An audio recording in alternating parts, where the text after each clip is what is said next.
gosh, it is hot today in the UK. Seriously, it gets hotter and hotter every day. I have to wear bucket hats. I have to wear air shorts now. Like, look at this. I'm wearing shorts and a bucket hat in this video. Y'all need to be thankful for that. How's it going, viewers? Mr. Incredi-Brony's back, and he's rolling with the punches, baby. Welcome to a review video, and yes, we are finally talking about the fourth and, well, not final, but the final feature-length movie in the Equestria Girls franchise. And in all honesty, this is honestly the most divisive one. And I think you either love this film or you despise it. Those are the only bronies that I know. And I'm kind of in the majority in the lower section. I'm somewhere in the middle, but yeah, this is going to be a doozy.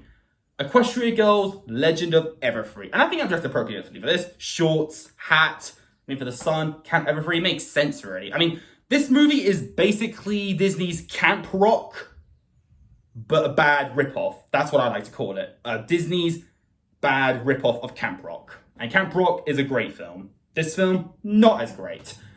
But let me just make it clear, I don't think this movie is terrible. I just think out of all the Equestria Girls movies, Legend of Everfree is my least favorite.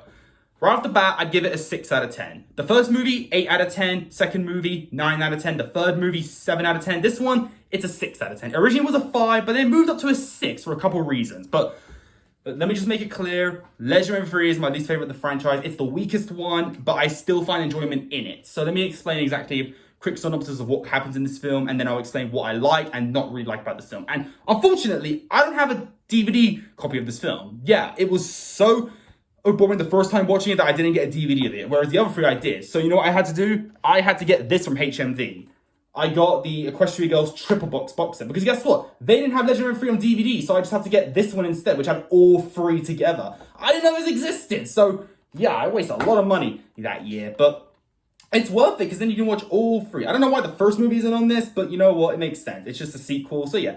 I love this DVD box set. You should definitely get it. It's a great one. The artwork is beautiful. But this film is not as beautiful. So in this film, the main seven, since you have Sunset Shimmer and Twilight part of the group, it's now the main seven, of course, go to Camp Everfree for a little school trip, and you even have a cute little song at the beginning when they're on their school bus, and it's a cute song, and they are hoping they don't have any equestrian magic to deal with, which is funny because guess what? This is actually the first Equestria Girls movie where there's literally no sign of ponies, whereas the previous ones had ponies in it, sometimes in the beginning or in the middle or just at the end, really. And that was nice consistency. This one was the first to have none of that at all, which I think was a good idea to prove that Equestria Girls was becoming its own franchise. Even though it's still canon to My Little Pony Friendship is Magic, it still makes sense for it to be its own thing, which I do think is nice and all. But I still was missing the ponies. And of course, Twilight is stressed out about, her whole demon thing in the last movie, and Sunset Shimmer is, of course, comforting her, which does feel a bit full circle to me, like the first movie did, and I do actually appreciate that. It actually developed Twilight in this movie pretty well, and I liked her interactions with Sunset Shimmer, but I wish the whole movie had more of that. There wasn't enough of that. That's my first problem.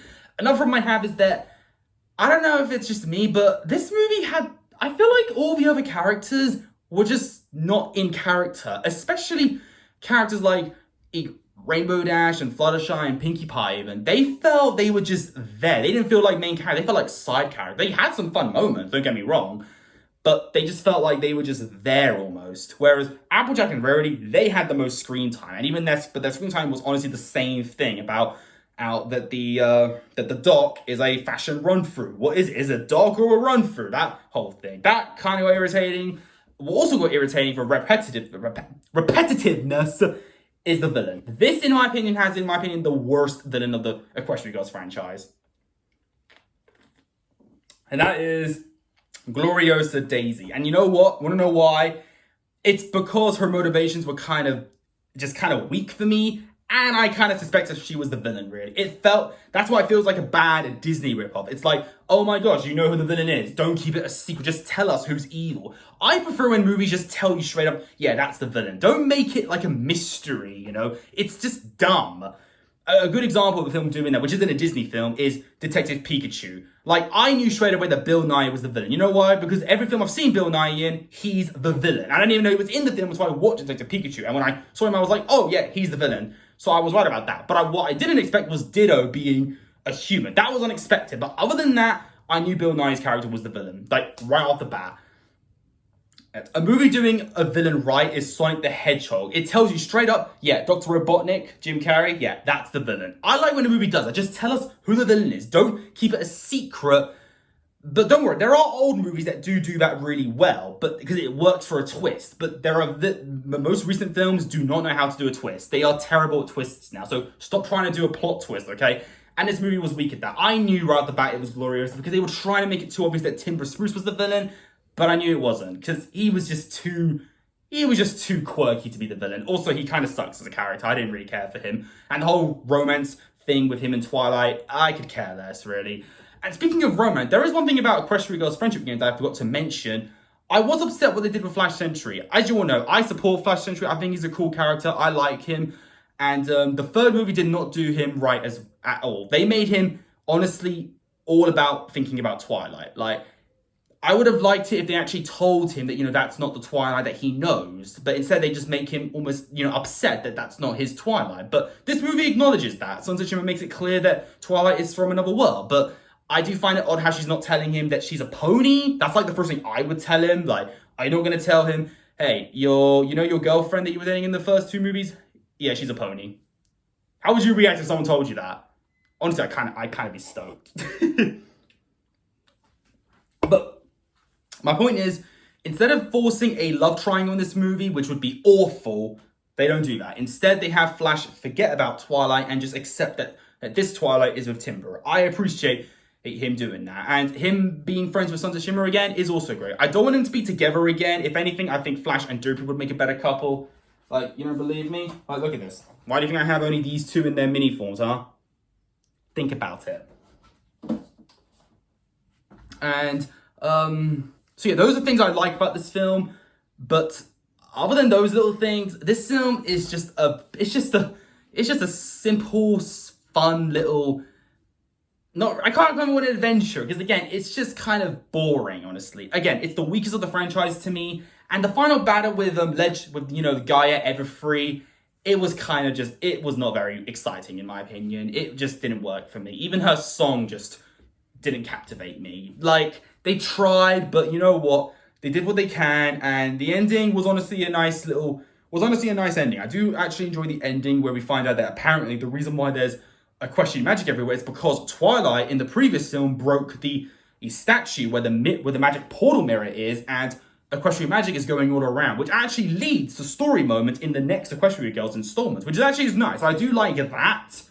But other than that, that's all this film has going for it. Legend of Everfree really is just the weakest of the franchise. It does have some nice moments and some good character interactions, but other than that, it just has the weakest villain, the weakest comedy, the weakest songs as well, even. All of it. It has the weakest everything. The only thing it does right better than the other ones is what they did with Flash Sentry's character. They actually developed him.